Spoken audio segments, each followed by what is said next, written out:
Ndabashuje mwese nanone abanywanyi b'ibiganiro byacu mubandanya kudukurikira mwerereye hose iya nino kwisi twongeye kubaha ikaze kuri no bonesha kure ya channel yanyu ya Burundi News TV mbonesha kure imwe rugende ibandanya kubashikiriza amakuru akomeye cyane abari karavugwa mu bigendanye n'umutekano politike diplomasi ndetse n'ibindi bigiye bitandukanye. Turi mwijoro ryo kuri uyu wa kabiri kwigenekerezo rya gatatu kwezi kw'icenda umwaka wa 2024. Mwese ndabahaye ikaze rero abanywanyi b'ibiganiro byacu aho tugiye kugaruka ku makuru akomeye cyane, amakuru yihuta, amakuru akomeje kugenda atera ubwoba abatari bakeya. Mu gihe ibintu bikomeje kugenda birakomera by'umwihariko ngaha mu gihugu cy'u Burundi, mu gihe amakuru akomeza kugenda aradushikira avuga yuko rero nyiricubahiro Evariste Ndayishimiye n'umutambukanyi wiwe aho baherereye ngaho Beijing mu gihugu cy'Ubushinwa by'umwihariko baba bamaze kugezwa mu ivuriro cyangwa se mu bajejwe kwita ku magara y'abantu bitewe n'ibifungurwa babashije kuba bofata ariko ntibibagendekere neza mu bubiri bikabatera allergie. Ariko kandi andi makuru akaba avuga yuko rero ubu ngubu batanguye kugenda baramera neza. Amakuru yacu akomeje kugenda atugeraho nonaha rero aravuga yuko by'umwihariko hari imwe mu maraporo yakomeje kugenda aragaragara.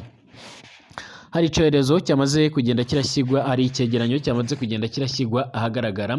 kigaragaza bimwe mu bikorwa bigayitse cyangwa se bimwe mu bikorwa by'ubwicanye byaba byaramaze kugenda birakorwa cyane cyane muri iyi myaka ishika kuri ine nyiricubahiro Evariste Ndayishimiye arongoye iki gihugu by'umwihariko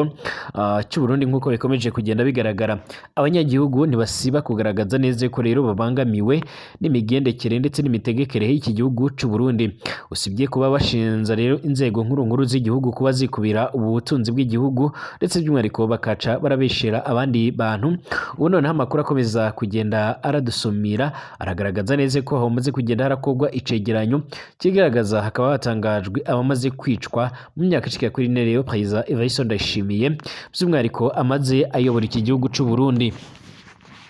Amakuru yihuta kandi akomeje kugenda aradushikira cyangwa se aradusumira aratubwira yuko by'umwihariko nyiricubahiro Evariste Ndayishimiye ndetse n'ibigendanye no kwica cyane cyane byakomeye ndetse bigafata indi ntera ubwo yaratanguye kugenda aramenyerana cyangwa se atanguye imikoranire na nyiricubahiro urongoye igihugu ca Kongo Perezida Félix Antoine Tshisekedi Tshilombo. Nyamara kandi mu minsi mikeya iheze umuryango uharanira agateka ka zina muntu Amnesty International waje gusohora by'umwihariko icegeranyo cyavugaga ndetse kikanamagana ubugizi bwa nabi bwakomeje kugenda burakorwa na leta y'u Burundi. Ariko kandi leta y'u Burundi yo igakomeza kugenda irabyamagana ndetse inavuga yuko byoba ari ibinyoma. Nyamara buri munsi ngaha muri kino gihugu cacu ciza cy'u Burundi biragoye yuko rero by'umwihariko umunsi wahera atahana wumvishe ko umuntu yanyurujwe canke umuntu yishwe cyangwa se umuntu yahuye n'ibindi bibazo bigiye bitandukanye. Ubu noneho mu gihe by'amatora, mu gihe himirijwe amatora azaba umwaka utaha rero by'umwihariko amakuru akomeza kugenda aradusumira aragaragaza neza yuko by'umwihariko ibikomeje kugenda bigaragara aragara kamaramaza mu gihe by'umwihariko abanywanyi b'indi migambwe bakomeje kugenda barahura n'ibibazo bikomakomeye cyane. Turagaruka by'umwihariko kuri kino cegeranyo rero cy'uyu muryango utavuga rumwe n'ubutegetsi cyamaze gushyirwa ahagaragara kikaba cyongeye gushira igitutu gikomakomeye cyane kuri bamwe mu bategetsi b'u Burundi. Harimo kandi n'abakomeje kugenda baratungwa agatoki. Hakomeje kugenda haravugwa kandi ibigendanye n'ingwano zaje kugenda ziraba muri Repubulika Iharanira Intwaro Rusange ya Kongo. M23 rero yaje gukubita ahababaza ihuriro ry'ingabo za Repubulika Iharanira Intwaro Rusange ya Kongo kuri uyu wa kabiri kwigenekerezo rya gatatu kwezi kw'icenda umwaka wa 2024 kuko bikomeje kugenda bigaragara. Ni mu rugamba rukomeye cyane rwaje kugenda ruragaragara ndetse akaba ari urugamba rwongeye kugenda ruraba rero mu gihe Perezida Tshisekedi adahari ndetse n'abandi bayobozi bakomeye mu gihe bamaze kwitabira inama ikomeye cyane itegerejwe kuzatangura ku munsi w'ejo i Beijing mu gihugu cy'Ubushinwa. Abategetsi bakomeye cyane cyane ngaha ku mugabane wa Afurika barimo Cyril Ramaphosa arongoye igihugu cya Afurika y'Epfo, Perezida Kagame arongoye igihugu c'ibanyi cy'u Rwanda, nyiricubahiro Evariste Ndayishimiye ndetse n'abandi bategetsi barimo nka Dr William Ruto Samuel arongoye igihugu cya Kenya bakaba bamaze kugera ngaha i Beijing mu gihugu cy'Ubushinwa aho bitabiriye iyi nama ihuza Ubushinwa ndetse by'umwihariko n'ibihugu ngaha ku mugabane wa Afurika ndetse ikaba igenda irasimburana. Ni inama iba kandi mu myaka buri myaka ishika kuri 3 ikabera muri Afurika ndetse no mu Bushinwa nk'uko ikomeje kugenda bigaragara. Ndabahaye ikaze mwese abanywanyi b'ibiganiro byacu mu bandanya kutwumviriza muherereye ijya nino ku isi, abatwumviriza cyane muherereye ngaha mu gihugu cyacu cy'u Burundi, abatwumviriza muherereye ngaha ku mugabane wa Afrika mu bice bigiye bitandukanye mwese turabahaye ikaze abatwumviriza kandi by'umwihariko muherereye ku mugabane w'Uburaya, Aziya, Australia, Amerika ndetse n'ahandi hose turabahaye ikaze ngaha muri bino biganiro byacu tubabwira ngo nyamuna niba ari ubwa mbere ushitse ngaha by'umwihariko byonda ahanditse sabone kugira ngo ucuraronka amakuru n'ibiganiro byacu ucurabana natwe 5 kuri 5 mu makuru n'ibiganiro tugenda turabashikirizaho. Ikaze amakuru tuyatangurenga muri kino gihugu cacu c'u Burundi. Mu gihe amakuru akomeza kugenda aradusumira yuko rero by'umwihariko urugendo rwa nyiricubahiro Evariste Ndayishimiye yamaze kwerekezamo ngaha i Beijing mu gihugu c'Ubushinwa, yamaze kuba yorogeramo amahoro cyangwa se yashikaho amahoro we nabo bari kumwe ndetse n'umutambukanyi wiwe Angelina Ndayishimiye. By'umwihariko ariko gushika none amakuru ye akaba agaragaza neza yuko amagara yiwe atifashe neza ndetse n'umutambukanyi wiwe, mu gihe hakomeza kugenda haravugwa yuko rero by'umwihariko hamaze kugenda haravugwa amakuru akomeye cyane yuko ibifungurwa mu gihugu c'Ubushinwa byaje kugenda biramugwa nabi, akaba yaje kujya mu bitaro cyangwa se mu ivuriro. Ariko kandi ku rundi ruhande mu masaha yaje kugenda arakurikira bakatubwira yuko rero yoba yatanguye kugenda yoroherwa, abo ngubu akomeje kugenda arotswa igitutu cane. Hakomeje kugenda kandi yarashyirwa mu majwi n'abandi bategetsi bakomakomeye ngaha mu gihugu c'u Burundi, cyane cyane abajejwe iperereza. Bivuye ko rero abanywanyi bajejwe iperereza ngaha mu gihugu c'u Burundi by'umwihariko ngo bariko barakora amanyanga ndetse n'ubusuma ndetse no kunyuruza no kwica abantu. Ibi kandi biherutse kugaragara mu cegeranyo cyashyizwe ahagaragara n'umuryango Amnesty International usanzwe uharanira agateka ka zina muntu. Aha kandi haragiye hatungwa agatoki abandi bategetsi bagiye bakomakomeye barimo nk'umushikiranganje wa mbere Ndirakobuca ndetse by'umwihariko n'abandi bategetsi barimo nk'umunyamabanga mukuru wa CNDD-FDD Reverien Ndikuriyo. Ariko kandi abandi bategetsi basanzwe barafise ijambo rikomeye cyane ngaha mu gihugu c'u Burundi ntabwo bigeze barashyirwa mu majwi muri iyi raporo cyangwa se muri iki cyegeranyo. Abarimo nka General Prime Niyongabo bo bakomeje kugenda bashimangira yuko rero ibiriko birakogwa n'ubutegetsi bwa nyiricubahiro Evariste Ndayishimiye, nubwo Evariste Ndayishimiye atabifisemo uruhare, ariko avuga ko rero abarongoye CNDD-FDD ariko baba bari kugenda barabishiramo uruhare cyane. Hari amakuru kandi yaje kugenda aradusumira kare yavugaga yuko rero by'umwihariko byamaze kumenyekana yuko Reverien Ndikuriyo ari umwe by'umwihariko mu bantu bariko baratanga amamodoka cyane cyane ariko arifashishwa mu kunyuruza abantu ndetse no mu guhagarika abantu mu bihe bigiye bitandukanye, cyane cyane abatavuga rumwe n'uyu mugambwe CNDD-FDD, cyane cyane ababarizwa muri CNL, ababarizwa muri Sawanya Frodebu ndetse no mu yindi migambwe isa nayo ikomakomeye, ngo ni mu rwego rwo kugira ngo rero babashe kuba boyica intege cyangwa se by'umwihariko itazabasha kuba yobatsinda mu matora yimirijwe imbere nk'uko bikomeje kugenda biratangazwa. Icyakora mu gihe hakomeje kugenda haravugwa ibyo byose, hongeye gutangazwa abarundi bamaze kwicwa ndetse no kunyuruzwa mu myaka ishika kuri 4 rero Perezida Evariste Ndayishimiye amaze arongoye iki gihugu cacu c'u Burundi. Ni raporo rero yashyizwe hanze n'ishirahamwe rya FECODE Riyowe na Pacifique Ninahazwe, aho by'umwihariko ari umwe mu barundi bashinzwe cyangwa se biyemeje gutabariza abarundi bari mu byago ndetse no mu kaga. By'umwihariko nk'uko bikomeje kugenda biratangazwa aho muri iki cegeranyo, avuga ko rero mu myaka ishika kuri 4 rero Perezida Evariste Ndayishimiye amaze ayoboye iki gihugu c'u Burundi hamaze kwicwa abantu baharugwa mu 120, hakaba hari rero n'abandi baburiwe irengero, hakaba hari abandi by'umwihariko bakomeje kugenda baranyuruzwa umunsi ku munsi, aho by'umwihariko bidashobora kuba hakirirwa umunsi atamuntu bashika muri 2 canke barenga bamaze kugenda baranyuruzwa. Bikaba bituma rero abanyagihugu bakomeza kugenda bibaza igihe ivyo bintu bizorangirira ndetse naho bizasozereza, mu gihe abandi bakomeza kugenda baricwa kandi byose bikozwe n'abajejwe iperereza ndetse n'ababarizwa by'umwihariko mu rwaruka ruzwi nk'imbonerakure. Mu minsi mike iheze kandi amashirahamwe arengera agateka ka zina muntu ku isi rero arimwo na Amnesty International yaremeje neza yuko rero abene b'igihugu bishwe cyane ngaha mu gihugu c'u Burundi mu myaka ishika kuri 4 mu gihe nyine Perezida Evariste Ndayishimiye yaramaze ayoboye iki gihugu, kandi anagaragaza neza yuko rero abishwe ahanini bagiye bicwa n'inzego zijejwe ubutasi bafatanyije n'imbonerakure. Ibi byose ariko kandi imbonerakure ntago zipfa kubikozwa dore ko zifashwe nk'aho arizo zirongoye iki gihugu c'u Burundi. ishirahamwe rya FECODE rero binyuze mu matohoza ryakozwe by'umwihariko azwi nka ndondeza rihamya rero ko by'umwihariko abantu rimaze kumenya neza yuko baba barishwe muri iyi ngoma ya Nyiricubahiro Evariste Ndayishimiye bashika kwijana na 20 ndetse hakaba he n'abandi bose bakomeza kugenda baraburirwa irengero bakomeza kugenda baranyuruzwa. FECODE kandi inavuga ko rero mu mezi ashika muri 6 ya mbere y'uyu mwaka 2024 abo yamenye rero babariwe irengero muri iki gihugu c'u Burundi bashika kuri 25 ndetse binavuga ko rero by'umwihariko uyu mwaka ari wo waje kugenda uragaragaramo ibikorwa bigiye bitandukanye byo kunyuruza abantu mu buryo bukomeye cyane ndetse uburyo abantu bakomeza kugenda baribaza ikintu cyo cyarabaye nga mu gihugu c'u Burundi. Uyoboye FECODE rero Pacifique Ninahazwe mu kiganiro aheruka guha rero ijwi rya Amerika yavuze ko rero icibabaje kikanatera ubwoba ari ishirahamwe rero ry'igihugu rishinzwe kurengera ikiremwa muntu mu Burundi rero ritagaragaza akaga Barundi bariko barahura nako. Ni mu gihe kandi by'umwihariko mu zegeranyo bimaze imisi birakogwa bigera muri 5 byo kuva mu mwaka wa 2019 nta na hamwe rero by'umwihariko higezwe ryigeze by'umwihariko riravuga ku Barundi bagiye baburirwa irengero abandi bakaba bakomeza kugenda baricwa abicwa n'imbonera kure abandi bakaba baragenda barahura n'ibindi bibazo bigiye bitandukanye.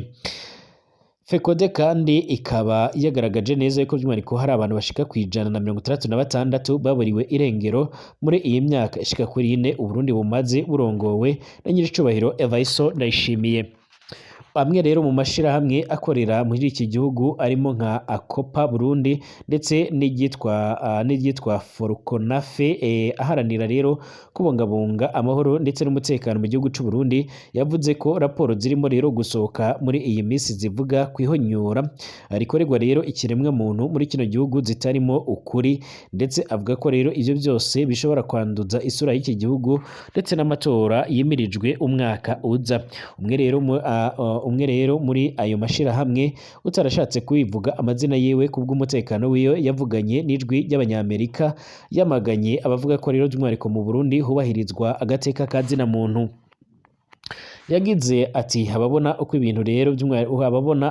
yagize ati ababona uko ibintu abarundi bakorera rero mu mashirahamwe akorera by'umwihariko mu kwaka ubutegetsi bwa CNDD-FDD ninde rero Murundi utazi ko ngaha mu gihugu c'u Burundi ataburenganzira bwa muntu buharangwa canga se bwubahirizwa. Muri raporo y'iri shirahamwe kandi rya Amnesty International beruka gushyira ahagaragara by'umwihariko yerekana yuko rero abaharanira uburenganzira bw'agateka kazina muntu mu gihugu Burundi ndetse n'abenegihugu batidegembya nk'uko bikwiye cane cane abamenyesha makuru n'abandi bagiye batandukanye. Ivuga ko kandi benshi bafunzwe abandi bakaba bariko baricwa abandi benshi rero bakaba bariko baraburirwa irengero hamwe n'abahunze igihugu nk'uko bitangazwa. Iri shiramwe rero rikagaragaza neza ko rero mu bikunze gutangazwa na Perezida Evariste Ndayishimiye mu bijanye n'uburenganzira bwa muntu muri iki gihugu rero bidashyigwa mu ngiro kwa ubwo by'umwihariko bihera mu majambo gusa. Nyamara kandi uyu muryango Amnesty International ikimara gushira hanze icyo cegeranyo cabo ku ruhande rw'abavugira Nyiricubahiro Evariste Ndayishimiye bahise bafata iya mbere bavuga ko rero ivyo ngivyo ari binyoma byambaye ubusa ndetse bakomeza kugenda bavuga ko ngaha mu gihugu c'u Burundi agateka kazina muntu by'umwihariko kubahirizwa. Nyamara nk'uko amakuru akomeza kugenda aradusumira canga se nk'uko bikomeje kugenda bigaragara abakomeza kugenda by'umwihariko baradukurikira 5 kuri 5 biragoye yuko rero umunsi wohera tutagarutse cange tutavuze ku ngorane za bamwe mu banyagihugu bakomeza kugenda baricwa abandi bagakomeza kugenda baranyuruzwa ariko kandi ku ruhande rwa leta ntihagire ico bakomeza kugenda barabikoraho canga se ngo babashe kugira icyo babivugaho muri rusange. Ariko kandi binavuge ko rero imbonera kure arizo zikomeza kugenda ziragira uruhare runini cyane mu kunyuruza ndetse no kwica abantu. Nyamara izi mbonera kure zikaba zikomeje kugenda zikigikirwa cane by'umwihariko zikomeza kugenda zashyigikirwa cyane by'umwihariko n'ubutegetsi nk'uko bikomeje kugenda biragaragara. Ibikomeje kugenda kandi biratangazwa nga muri kino gihugu cacu c'u Burundi birakomeza kugenda biratera inkeke mu gihe abanyagihugu benshi bakomeza kugenda bavuga ko rero by'umwihariko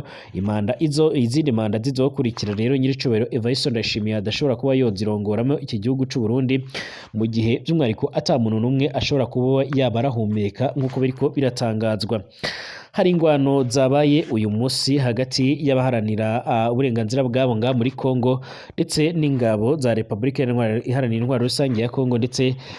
n'abayifasha mu kugwanya uwo muhari wa M23. Akaba kandi umuhari wa M23 wongeye gukora operation zikomeye cyane, ukaba waje kongera kwihaniza ingabo za Kongo. Ni mu migwano yazindutse uyu musi rero irabera mu bice byo muri territoire ya Masisi mu gitondo cyo kuri uyu wa kabiri kwigenekerezo rya gatatu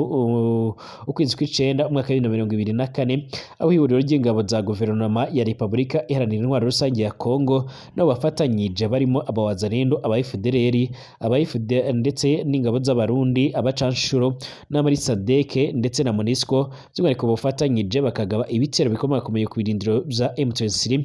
Birangira rero kandi uyu muhari ubashije ubavutaguye ndetse ubasha kugenda by'umwihariko ubavugutira umuti nk'uko biriko biratangazwa, biza kurangira amaguru bayabangiye ingata. Amasoko yacu agiye atandukanye rero dukesha amakuru rero aravuga ko rero mu birindiro bya M23 biri rero ahitwa Bimbwe ndetse n'ahitwa Macumbi nibyo rero byagabweho ibitero n'ingabo za FARDC, FDLR, abazalendo, ingabo z'u Burundi ndetse na Sadeke. Ariko ibyo bitero ngo biza kubera rero iri huriro rero ry'ingabo za EDC, ihurizo rikomeye cyane ubwo babashaga gusubiranwa aho babashaga by'umwihariko kugaba ibyo bitero maze M23 bikaza kugenda basubirana inyuma maze bikaza kugenda birangira by'umwihariko amaguru bayabangiye ingata bakaraswa umugenda, benshi bakagenda barapfa abandi bagakomereka cyane. Biravuga ko kandi muri izi ngwano ku ruhande rw'abarundi aribo bari barungitswe imbere baje kugenda barahura n'ibibazo bikomakomeye cyane ubwo haje gutorwa ibiziga bishika ku 8 by'ingabo z'abarundi, harimo n'abafise ipeti by'umwihariko rya koloneli bari barongoye abandi. Binavuga ko kandi hari bamwe mu barundi baje kugenda barafatwa amatekwa, abandi baza kugenda barakomereka ku buryo bukomakomeye cyane. Ni mu gihe kandi abarundi bamwe bamaze igihe guhera umwaka uheze barafashwe matekwa n'umuhari wa M23 babarizwa mu bigo bigiye bitandukanye by'uyu muhari. Ariko kandi leta y'iki gihugu cacu c'u Burundi ikaba itariko irashiramo imbaraga mu bigendanye no kuba rero yovugana n'uyu muhari kugira ngo abo basoda babashe kuba borekugwa.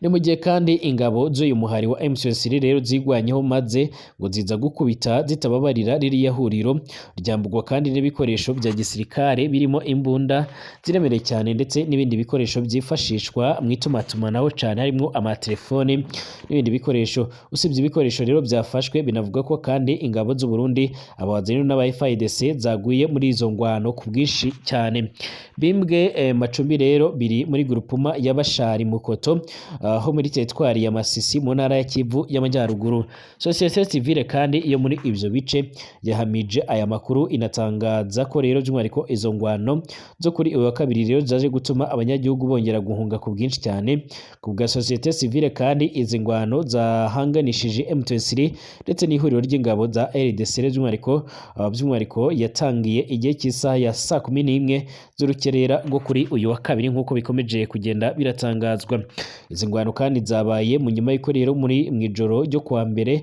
rishyira rero kuri uyu wa kabiri waheze imihari yitwaje ibigwanisho izwe rero ubufatanye n'ingabo za Kongo ryasahuye abaturage by'umwihariko bikaniro ho muri teritwari ya Masisi ibirimo rero amatungo magufi rero amabutike ndetse kandi batwika n'amazu yo muri ako gace by'umwihariko ashika kuri 46 nk'uko amashusho akomeje kugenda aragaragara. Societe civile kandi ikaba ishinza abagwanyi bayobowe na Generali Mutayomba rero kuba inyuma y'ubwo bugizi bwa nabi by'umwihariko igaragaza ko rero habaye ukutumvikana hagati y'abagwanyi ba Generali Mutayomba ndetse na Generali Atoropricome Kigingi Kigeri, ari nabyo rero byaje gutuma agace ka Kigingi Kigeri asanzwe rero agenzura gasawugwa ku buryo bukomakomeye cyane nk'uko amakuru akomeza kugenda aradushikira. Hagati aho kandi ubushamirane bukomeje gufata indi ntera hagati ya M23 ndetse z'igisirikare ca Repubulika Iharanira Intwaro Rusange ya Kongo. Utaretse kandi ko M23 ikomeje kwibikaho rero ibice byinshi cyane, ari nako ikomeza kuja mbere kwirukana abagwanyi ku ruhande rwa leta ya Kongo nk'uko bikomeje kugenda biragaragara cyane.